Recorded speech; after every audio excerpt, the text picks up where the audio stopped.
Are you looking for the best monitors for Xbox Series X? In this video we will look at some of the best monitors for Xbox Series X on the market. Before we get started with our video, we have included links in the description, so make sure you check those out to see which one is in your budget range. Number 1. Samsung LS32 Tunes Go. The Samsung LS32 Tunes Go is the best monitor for Xbox Series X that we've tested.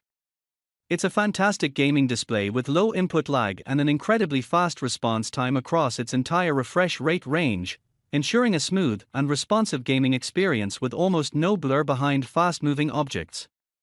Although the Xbox Series S and X can't take full advantage of its fast 240Hz refresh rate, it delivers an impressive gaming experience even at 120Hz, and it's fully compatible with everything the Xbox offers, including 4K at 120Hz gaming. It also has a great selection of gaming features, like variable refresh rate, VRR, support to reduce screen tearing. Its picture quality stands out thanks to its impressive mini LED backlighting, which allows for finer control of the local dimming zones than most monitors on the market. It results in a much better HDR experience, with bright highlights that stand out next to deep blacks, with very little blooming around them. It displays a wide range of colors and, combined with its high peak brightness, those colors look vivid in HDR for a great HDR experience. Number 2. Samsung Odyssey Neo G7s 32BG75. If you want something cheaper but still want great picture quality, check out the Samsung Odyssey Neo G7s 32BG75, which is the best Xbox Series X monitor in the upper mid-range price category. It's a step down from the Samsung Odyssey Neo G8s 32BG85 in terms of features and performance, but most of those differences only have an impact if you also want to use it for PC gaming. For example, the Neo G8 has a higher 240Hz refresh rate compared to 165Hz on the Neo G7, but the Xbox can't hit either max refresh rate anyways. Besides that, the Neo G7 has the same mini LED backlighting that results in a decent local dimming feature and a high native contrast ratio for great dark room performance. If you want to use it in HDR, it has decent peak brightness, so highlights pop and colors look vivid. In terms of gaming performance, it has the same excellent response time as the Neo G8, so motion looks smooth, and it has low input lag for a responsive feel. Also, it doesn't have any issues with the Xbox Series X, including 1440p signals, meaning you can take full advantage of the console. Number 3. Gigabyte M32U. If you're looking for something cheaper in the mid-range price category, check out the Gigabyte M32U.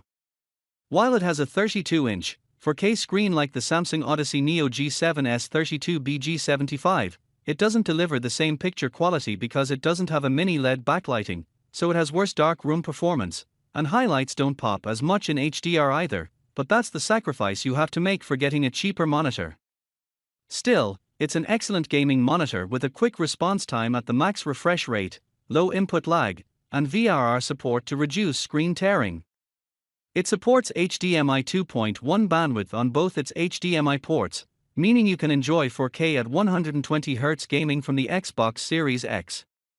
It looks great in bright rooms, thanks to its high peak brightness and good reflection handling.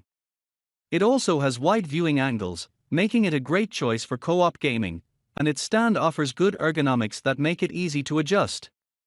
It also has a few extra features to improve the user experience, like a USB hub that lets you charge your devices while gaming.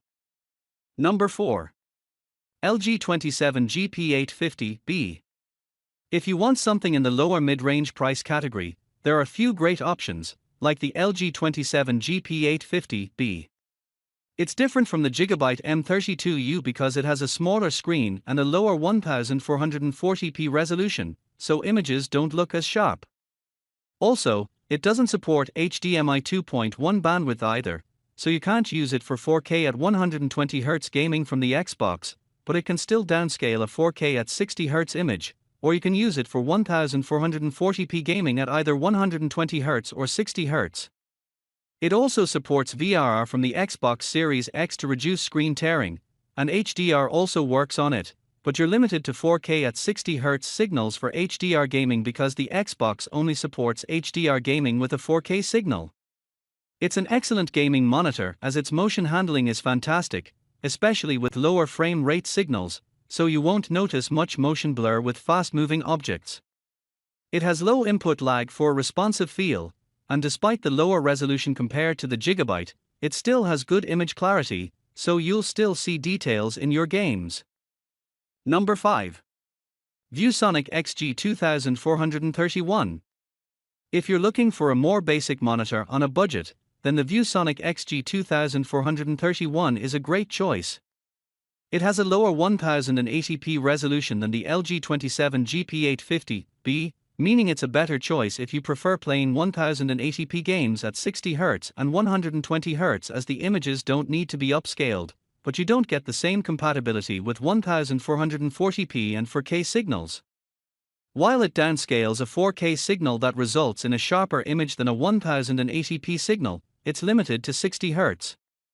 You can also play 1440p at 60Hz games on it, but VRR is disabled, meaning you might see some screen tearing. This monitor stands apart from other budget gaming monitors because it has a remarkable response time at 120Hz and remains quick even at 60Hz, ensuring motion looks smooth. It also has a customizable backlight strobing feature that you can control the flicker of, which isn't something many monitors can do. Like the Samsung Odyssey Neo G7s 32BG85, it also has a 240Hz refresh rate which you can't take advantage of with the Xbox, but at least it's a high refresh rate if you want to use it for PC gaming too. Number 6. Acer Nitro XF2 for 3 Pbmiiprx. If you want something cheaper than the ViewSonic XG2431 or don't need the high 240Hz refresh rate, then the Acer Nitro XF2 for 3 Pbmiiprx is a great alternative. It has the same 24-inch, 1080p screen as the ViewSonic, but it has a lower max refresh rate, and its backlight strobing feature isn't as customizable as on the ViewSonic. While its motion handling isn't as good as the ViewSonic either, it still has a great response time at 120Hz, and it's also decent 60Hz, but there's inverse ghosting caused by overshoot when you enable VRR.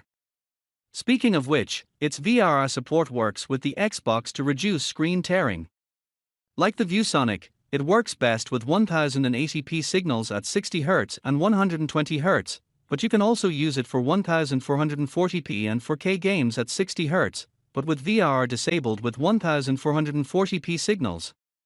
It also low input lag that remains low across its entire refresh rate range. Despite its small screen and low resolution, it's a decent choice if you want to use it for co-op gaming, as it has remarkable ergonomics and the wide viewing angles ensure the image remains accurate from the sides.